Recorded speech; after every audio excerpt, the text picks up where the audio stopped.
श्री स्वामी समर्थ तुमच्या सर्वांचे आपल्या भक्तिमय चॅनलवर मनापासून स्वागत. स्वामी भक्त हो, आज पुन्हा एकदा तुमच्यासाठी नवीन स्वामी संदेश घेऊन आलेलो आहे. आजचा स्वामी संदेश देखील तितकाच महत्त्वाचा ठरणार आहे, कारण प्रत्येक स्वामी संदेश आपल्याला नवीन काहीतरी शिकवतोच, परंतु अजून स्वामीच्या जवळही घेऊन जातो. आणि जो भक्त स्वामीच्या जवळ असतो त्या भक्ताला कुठलाही संकट, कुठल्याही अडथळ्यांना घाबरण्याची गरज नाही, कारण प्रत्येक संकटाला सामोरे जाण्याची जी ताकद असते ना, ती स्वामी माऊली आपल्याला प्रदान करत असतात. हा विश्वास तुमचाही असेल तर कमेंटमध्ये श्री स्वामी समर्थ लिहा, कारण फक्त स्वामी सेवकरी आहे असं म्हणण्यापेक्षा आपण सेवा किती करतो किंवा आपण स्वामीवर विश्वास किती ठेवतो याला जास्त महत्त्व आहे. म्हणूनच स्वामीवर डोळे झाकून विश्वास ठेवा आणि स्वामीचे नाव घ्या. नक्की स्वामी प्रत्येक संकटात आपल्याला मार्ग दाखवतील. तर आजचा संदेश तुम्हाला ऐकायचा असेल तर एक छोटंसं काम करा.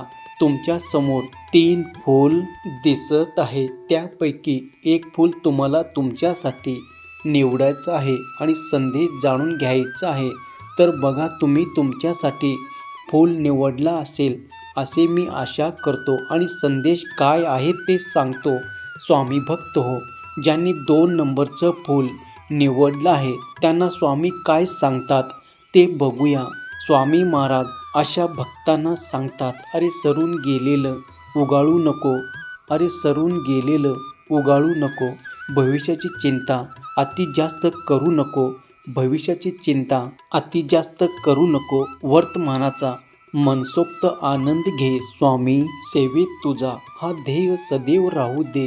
अरे आम्ही काहीतरी देतोय म्हणून तू आमच्या मंदिरात येऊ नको, आमच्या जवळ येऊ नको, तर आम्ही तुला खूप काही दिलं आहे अशी मानसिकता ठेवून तू आमच्या जवळ ये.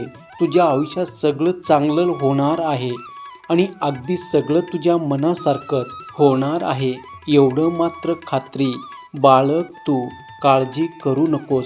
कर्माचा फेरा हा उलटा फिरणार आहे. प्रत्येकाला ज्याच्या त्याच्या कर्माची फळं मिळणार आहे. कर्माचा फेरा हा उलटा फिरणार आहे आणि प्रत्येकाला ज्याच्या त्याच्या कर्माची फळं मिळणार आहे. म्हणूनच तू फक्त तुझ्या कर्मावर लक्ष ठेव, तुझे कर्म चांगले ठेव. बाकी तुझ्यासोबत कोण कसं वागत आहे याचा अति विचार तू करू नकोस. त्याच्या कर्माची फळं देण्यासाठी आम्ही समर्थ आहोत, आम्ही सदैव समर्थ आहोत. अरे प्रमाणापेक्षा जास्त सुख आणि प्रमाणापेक्षा जास्त दुःख कधीच कुणाजवळ व्यक्त करायला जाऊ नको.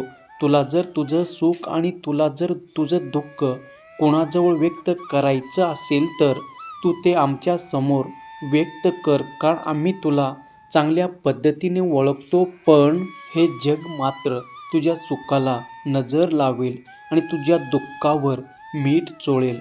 तुझ्या सुखाला नजर लागेल आणि तुझ्या दुःखावर मीठ चोळेल आणि तुला दुःख आलंच समज तरीही घाबरू नकोस. अरे सुखाची किंमत खरी त्यांनाच कळत असते ज्यांनी दुःख हे अगदी जवळून पाहिलेलं असतं. म्हणून जीवनात चांगली वेळ घाम गाळल्याशिवाय कधीच येत नाही, हे लक्षात ठेव. इमानदारीने मेहनत केलं की तुझं वाईट कधीच होणार नाही. ठरवलं आणि लगेच तुला मिळालं असं जरी झालं नाही तरी थोडं संयम ठेव. अरे हाल होतील, पण तुझी हार मात्र आम्ही कधी होऊ देणार नाही. थोडं परिस्थितीसमोर तुझे हाल होतील, पण तुझी हार मात्र कधीच होणार नाही याची शाश्वती बाळग. जो माणूस स्वतःच्या परिस्थितीला स्वतःची ताकद बनवतो तो कधीच कमी पडत नाही.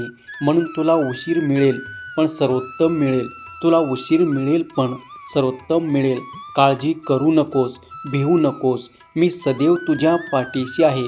भिवू नकोस, मी सदैव तुझ्या पाठीशी आहे. स्वामी भक्त हो, आत्ता ज्यांनी 1 नंबरचं फूल निवडलं आहे त्यांना स्वामी महाराज काय सांगतात ते जाणून घेऊया. स्वामी महाराज अशा भक्तांना सांगतात, अरे पाठीमागे लागलेली संकटे तुला पुढे जाण्यासाठी बळ देत असतात. त्यामुळे त्या संकटांना तू घाबरू नकोस. फक्त एकच लक्षात ठेव, जमिनीमध्ये जे बी पेरलं जातं ना तेच उगवतं. जे बी पेरलं जातं तेच उगवतं. तुझ्या अंतर्मनामध्ये तुझे जे विचार सारखे सारखे आणणार तेच तुझ्या आयुष्यात घडत राहणार. म्हणून तुझ्या मनात जे सतत चालू राहणार तेच तुझ्या आयुष्यामध्ये उमटणार. थोडक्यात काय? अरे तर थोडक्यात जसे तू विचार करणार तसं तुझं जीवन घडणार. कारण तूच आहे तुझ्या जीवनाचा शिल्पकार. तूच आहे तुझ्या जीवनाचा शिल्पकार. आता तूच ठरव, तुला सकारात्मक विचार करायचे की नकारात्मक विचार करायचे. कारण जे तू पेरणार आहे तेच उगवणार आहे. म्हणून तुला सांगतोय, नको होऊ उदास, मी आहे तुझ्या सदैव आसपास. नको होऊ उदास, मी आहे तुझ्या सदैव आसपास. डोळे बंद करून आठव मला, मीच आहे तुझा विश्वास. डोळे बंद करून आठव मला, मीच आहे तुझा विश्वास. अरे अंधार झाल्यावर स्वतःच्या सावल्यासुद्धा साथ सोडतात. तरी या स्वार्थी जगाकडून तू काय अपेक्षा करतोस? तू जेव्हा रडतो ना तेव्हा फक्त तुझा एक बोट तुझे अश्रू पुसण्यासाठी पुढे येतं. मात्र आनंदात तुझे 10 बोटे एकत्र येतात आणि तुझ्यासाठी टाळ्या वाजवतात. जिथे तुझे शरीर अशी वागणूक देत असेल तिथे या लोकांकडून वेगळी अपेक्षा तू का ठेवतोस? म्हणून तुला सांगतोय, तू चुकीचं नाही ना हे तुला ठाऊक आहे ना, तर तू खंबीर राहा आणि आलेल्या संकटाला सामोरे जाताना या ब्रह्मनायकाचं नाव घे. कारण हा ब्रह्मनायक एकमेव असा आहे, तो सदैव तुला एकच सांगेल की भिवू नकोस, मी तुझ्या पाठीशी आहे. भिवू नकोस, मी सदैव तुझ्या पाठीशी आहे. स्वामी भक्त हो. आत्ता ज्यांनी 3 नंबरचं फूल निवडलं त्यांना स्वामी काय सांगतात बघूया. स्वामी महाराज अशा भक्तांना सांगतात, अरे जेव्हा प्रत्येक गोष्ट खटकू लागते तेव्हा कारण कळत नाही. जेव्हा तुझी चिडचिड होते तेव्हा समजून जा की आता तुला गरज आहे स्वतःला वेळ देण्याची आणि स्वामींना ओळखण्याची. आयुष्यभर मी तुझा गुरु आहे, मी तुझा आस आहे आणि तू माझं दास आहे. म्हणून मी तुला एकटं कधीच सोडणार नाही. अरे आयुष्यात येणाऱ्या संकटांना तू घाबरण्यापेक्षा तू आमचं नाम घे आणि स्वतःमधील आत्मविश्वास निर्माण कर. जेव्हा तू स्वतःला आत्मविश्वास निर्माण करतो आणि सोबत तुझ्या ब्रह्मनायकाचे नाव घेतो तेव्हा खऱ्या अर्थाने तू परिपक्व होतोस आणि तेव्हा तुला लढण्याचं बळ आम्ही स्वतः देत असतो. अरे कधी कधी तुझ्या वाट्यानं दुःख येतात म्हणून तू खचून जातो. पण हे बघ, तुला जर स्वतःची सावली तयार करायची असेल तर थोडं उन्हात तुला चटके सोसायला जावं लागेल. कारण दुसऱ्याची सावली तू फार काळ आनंदी नाही राहू शकत.